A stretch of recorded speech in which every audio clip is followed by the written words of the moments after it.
So hi, Peter Walker here and welcome to today's edition of The Transition Guy. Now joining me in the studio is Karie Kaufmann, and you're coming back for a second time, so welcome back. Thanks for having me back.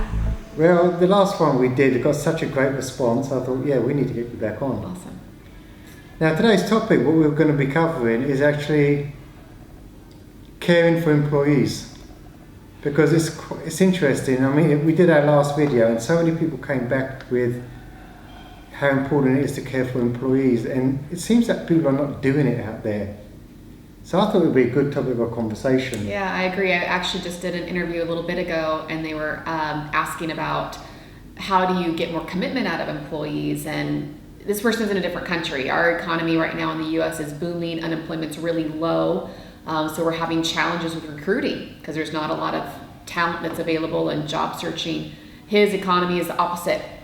They're having financial challenges, they're having to do layoffs, and so, but the answer is the same. Absolutely. If you're unemployment's high, unemployment's low, you still have to retain good people, and caring for them is one of the keys to doing that. So what we're going to look at the six top ways you can actually care for your employees and help retain them and get their buy-in and commitment. And for me, number one, it all starts with how you interview. And I cannot begin to tell you how often I see interviews where these people think that they're like The Apprentice. They're sitting there high and mighty and grilling the poor person. And it's like if they don't break down and cry or anything, then they get the job. No, you don't do that. Why would you want to go into an interview and make someone feel like a shower of shit and uncomfortable? I think the opposite end of that spectrum is no structure at all. Yeah. Let's just sit down and have a chat and see how we feel about it. But they're not actually doing a proper due diligence on either end. So it needs to be a strong middle ground where actually you're connecting with the person. You're having a proper conversation. And really at the interview stage, you're working out whether you're both right for each other. And if you can't get the interviewing stage right, you're starting off on the back foot. And most people out there don't have a proper interviewing process in place. In fact, they don't have a proper recruitment process in place because no one ever teaches entrepreneurs that. And if you haven't got that in place and you really want to sharpen up your skills around the interviewing process, I strongly suggest getting Jeff Smart's book, Who? Yep. Because that's a really good book for entrepreneurs and is geared towards people that started up their business that need to learn how to recruit. Yeah, many of my clients use that as a textbook, Yeah. step by step, to conduct a great interview, particularly for high-paying positions when there's a lot of risk. So once we've got the interviewing stage right, that's step one. What in your mind is step two? I think one of the primary things that keeps employees happy is that they actually enjoy their job. So the little things that you can do to build a relationship, taking the time to ask about their weekend, to make sure everybody is actually having a good time, that the relationships are being formed amongst their peers and their coworkers, and certainly between you as their manager and the employee. So in order to show employees that you care, you have to actually demonstrate that you care by asking questions, getting to know them as a person, getting to know about their interests. But isn't it a weakness though in leadership? Isn't it a weakness? We can't show that we're soft. Yes. At the end of the day, people will follow people that they know, like, and trust. So if there's no real level of knowing or being known, then there can't be trust, there can't be loyalty, if there's no relationship to build it on. So really what we're saying is that the leaders within the business need to get to know their people. Absolutely. Really get to know them, not just on the surface.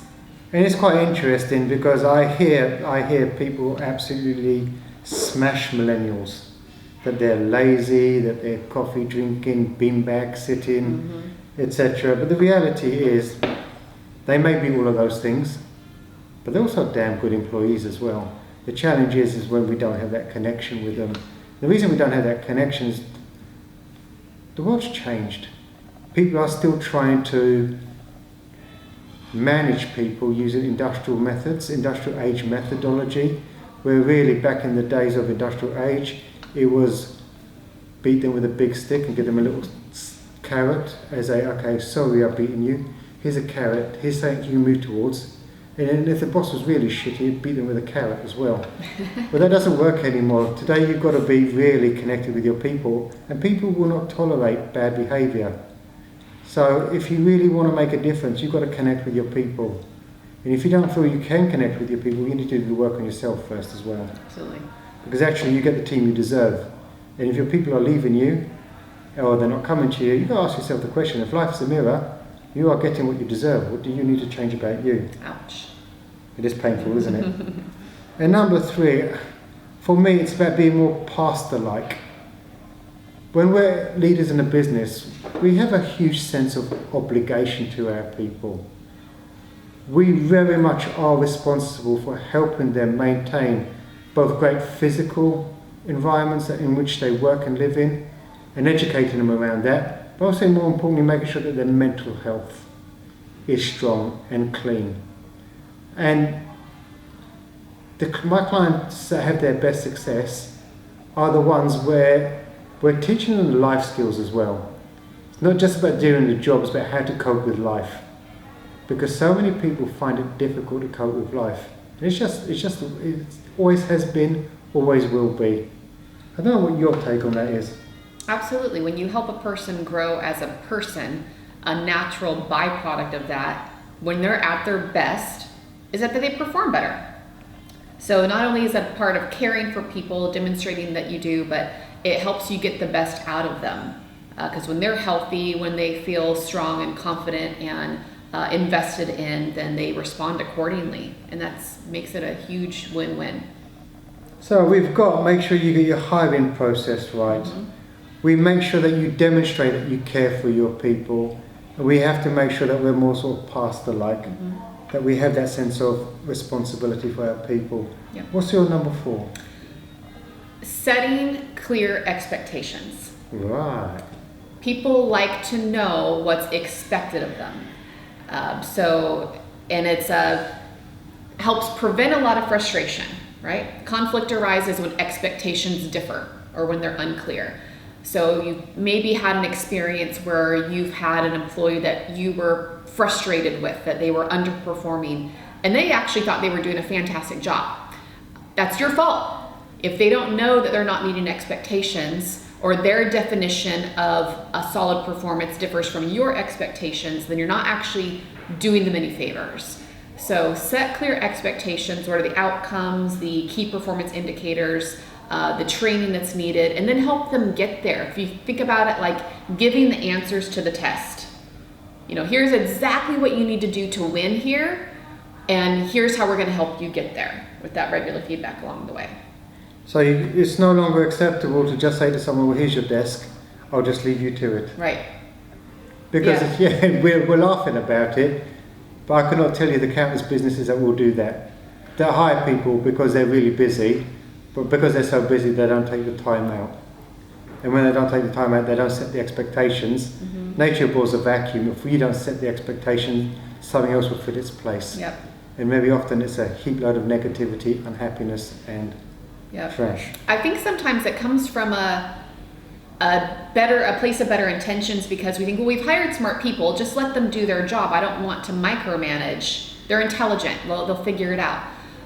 But that doesn't actually work, when they're kind of left to their own devices. So if you take that intelligence and that experience and you package it with a little bit of structure, not with micromanaging, but just with clear expectations and guidelines and boundaries, people actually really thrive in that. Even somebody who would define themselves as very free-spirited still thrives in structure. There's freedom in structure. Yep. So for me, number 5 probably will be, you need to make sure that the people you hire are doing worthwhile work.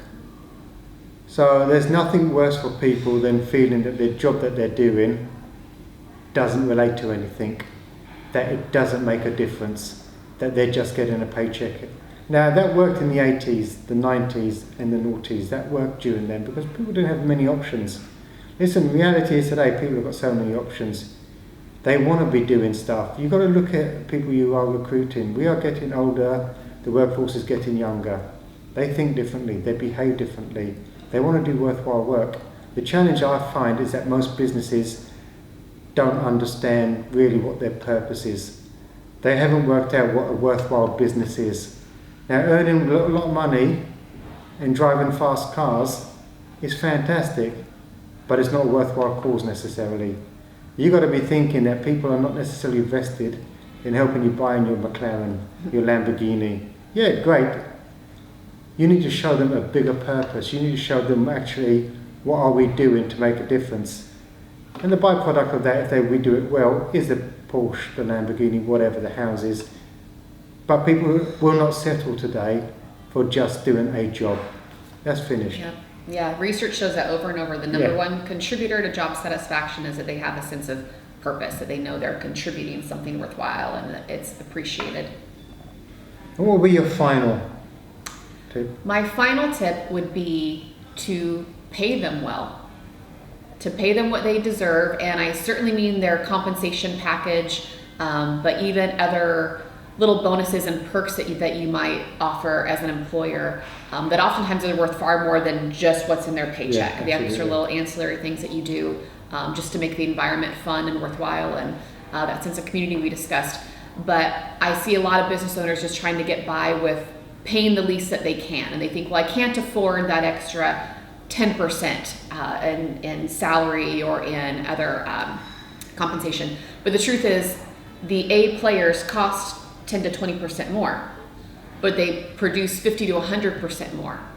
And if you've ever lost a great employee, one of the ones that you hated to see go, but maybe they've left to take another job, and you look back and you say, how much do I wish I would have, do I wish I would have offered them? What would have taken to retain them, looking back in hindsight?